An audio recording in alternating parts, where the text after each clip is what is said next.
கேட்கிறோம். நாங்க வேலையை தானப்பா கேட்கிறோம். நாங்க முன்ன நாங்க என்ன கேட்கிறோம்? எங்க வேலையை கொடுக்க கேட்கிறோம். போலீஸ் அடிக்கிறாங்கப்பா, மாப்பிள்ள குச்சா போலீஸ் அடிக்கிறாங்கப்பா. போலீஸ் எல்லாம் வச்சு எங்களை நாங்க கொலை பண்ணுமா கையை உடைச்சாங்க. நைட்ல இருந்து ஒரே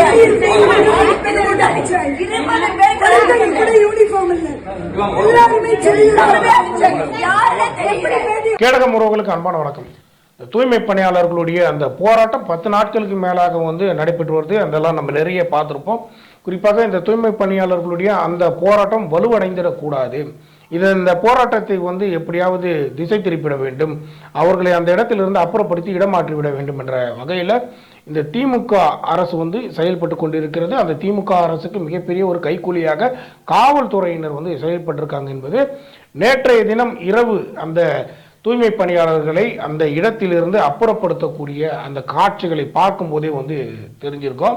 ஏன்னா தூய்மை பணியாளர்களை பொறுத்தவரையில் மிக அமைதியாக ஜனநாயக ரீதியாக அவர்களுடைய போராட்டத்தை அவர்கள் வெளிப்படுத்தி கொண்டிருந்தார்கள். பல தலைவர்கள் அவர்களுக்கு ஆதரவு நிலையை கொடுத்திருந்தாங்க. குறிப்பாக திமுக கூட்டணியில் அங்கம் வகிக்கக்கூடிய பல தலைவர்கள் தூய்மை பணியாளர்களை நேரடியாக சந்தித்து அவர்களுக்கு உரிய ஆதரவை அவர்கள் தெரிவித்து சென்றனர்.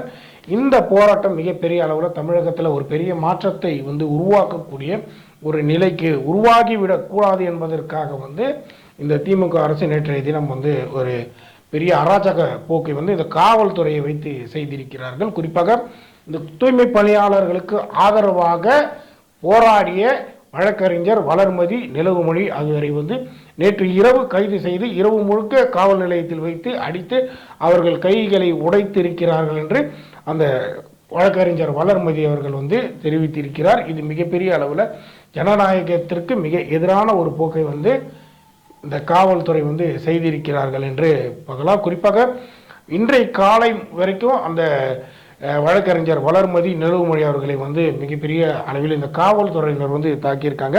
குறிப்பாக இதை குறித்து இந்த பத்திரிகையாளர்கள் அவர்களை வீடியோ எடுக்க சென்ற பொழுது அந்த பத்திரிகையாளரிடத்திலே அவர்களை மருத்துவமனைக்கு அழைத்து செல்வதாக கூறிவிட்டு பல இடங்களில் அவங்களை ரவுண்ட் அடிக்க வைத்து ஸ்டான்லி மருத்துவமனை, ஜேஎஸ் மருத்துவமனை என்று பல வட்டங்களாக அந்த சாலையை சுற்றி சுற்றி அவர்களை மிகப்பெரிய அளவில் ஒரு பெரிய அலைச்சலுக்கு உட்படுத்தி இருக்கிறார்கள். மிகப்பெரிய அளவில் ஒரு துயரத்திற்கு ஆட்படுத்தப்பட்டிருக்கிறார்கள்.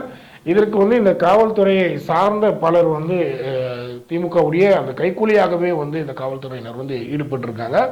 குறிப்பாக பார்த்தீங்கன்னா அந்த வளர்மதி, நிலவுமணி கூட்டி செல்லக்கூடிய அந்த காவல் வாகனத்தில் நம்பர் பிளேட்டே இல்லை. குறிப்பாக அந்த காவல்துறையினருக்கு நேம் பேட்ச் கூட இல்லாத அளவிற்கு மிகப்பெரிய அளவில் அனைத்தையும் மறைத்து அவர்களை அழைத்து சென்று ஏதோ ஒரு விதத்தில் ஏதோ செய்ய பார்த்திருக்கிறார்கள். இந்த பத்திரிகையாளர்கள் விழித்து கொண்ட காரணத்தினால இந்த அசம்பாவிதங்கள் தவிர்க்கப்பட்டிருக்கு என்று பார்க்கலாம். குறிப்பாக பார்த்தீங்கன்னா இந்த தூய்மை பணியாளர்களுடைய நியாயமான கோரிக்கை என்பது அவர்களுக்கு பணி நிரந்தரம் வேண்டும் என்பதுதான் இந்த ஒரு நியாயமான கோரிக்கையாக இருக்கு. ஆனால் இந்த பணி நிரந்தரத்திற்கு எதிராக ஆரம்ப கட்டத்தில் கடந்த அதிமுக ஆட்சியிலும் தூய்மை பணியாளர்களுக்கு மிகப்பெரிய அளவில் ஒரு துரோகத்தை செய்யக்கூடிய வகையில் அமைந்தது. அப்பொழுது எதிர்கட்சியாக இருந்த இந்த திமுக அரசு தூய்மை பணியாளர்களுக்கு ஆதரவான ஒரு நிலையை கொண்டிருந்தார்கள். குறிப்பாக திராவிட முன்னேற்ற கழகத்தின் தலைவராக இருந்த கலைஞர் அவர்கள் ஆரம்ப கட்டத்தில் இந்த தூய்மை பணியாளர்களுக்கு என்று வாரியத்தை அமைத்து கொடுத்தவர் என்று பார்க்கலாம். ஆனால் இப்போ இருக்கக்கூடிய இந்த ஸ்டாலின் அரசு இந்த தூய்மை பணியாளர்களுக்கு மிகப்பெரிய அளவில் ஒரு துரோகத்தை தான் செய்து வருகிறது. ஏன்னா எதிர்கட்சியாக இருக்கும்போது தூய்மை பணியாளர்களுக்கு ஆதரவு நிலை கொடுத்து அவர்களுடைய போராட்ட களத்தில் அமர்ந்தவர்கள் தான் இவர்கள்.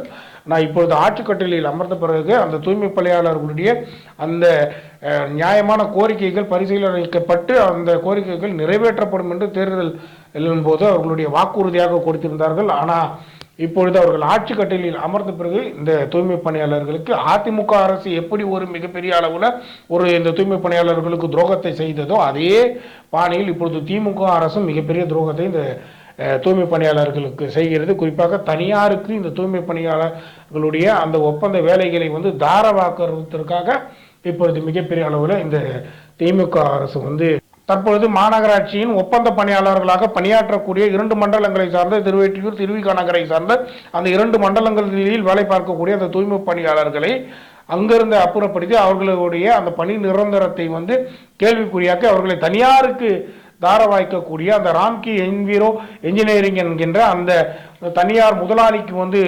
தாரவாய்க்கக்கூடிய வேலையை வந்து தற்பொழுது இந்த திமுக அரசு வந்து செய்து கொண்டிருக்கிறது.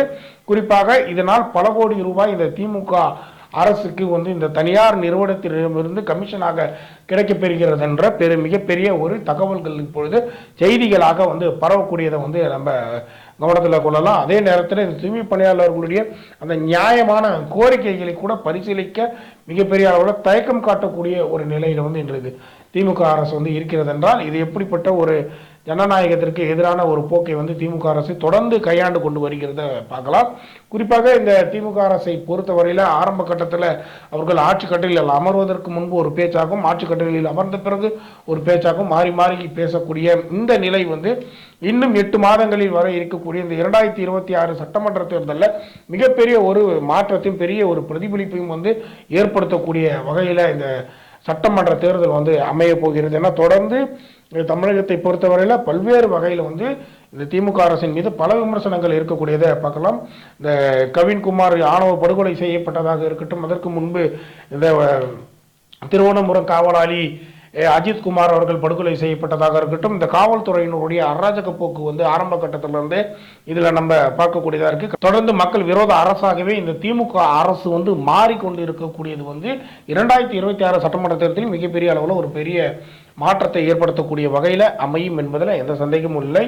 குறிப்பாக இந்த காவல்துறையினரால் தாக்கப்பட்ட வளர்மதி மற்றும் நிலவுமொழி இருவருக்கும் வந்து நீதி கிடைக்குமா, இந்த தொடர்ந்து இந்த தூய்மை பணியாளர்களுடைய அந்த நியாயமான கோரிக்கை என்பது நிறைவேறுமா என்பதே பெரிய கேள்விக்குறியாகத்தான் வைக்க தோன்கிறது. அதே நேரத்தில் திமுக அரசுக்கு எதிராக பேசக்கூடியவர்கள் அனைவருமே அச்சுறுத்தப்படுவது தொடர்ந்து நீடித்துக் கொண்டு இருக்கிறத இந்த இடத்துல கவனிக்கக்கூடியதாக இருக்கு. தொடர்ந்து நம்மளுடைய காணொலி பார்த்த ஒவ்வொருவருக்கும் மிக மிக நன்றிகளை வணக்கத்தையும் தெரிவித்துக் கொள்கிறேன். சப்ஸ்கிரைப் செய்து ஆதரவு தாருங்கள், அதுவே எங்களுக்கு ஊக்கமும் உற்சாகத்தையும் கொடுக்கும். நன்றி, வணக்கம்.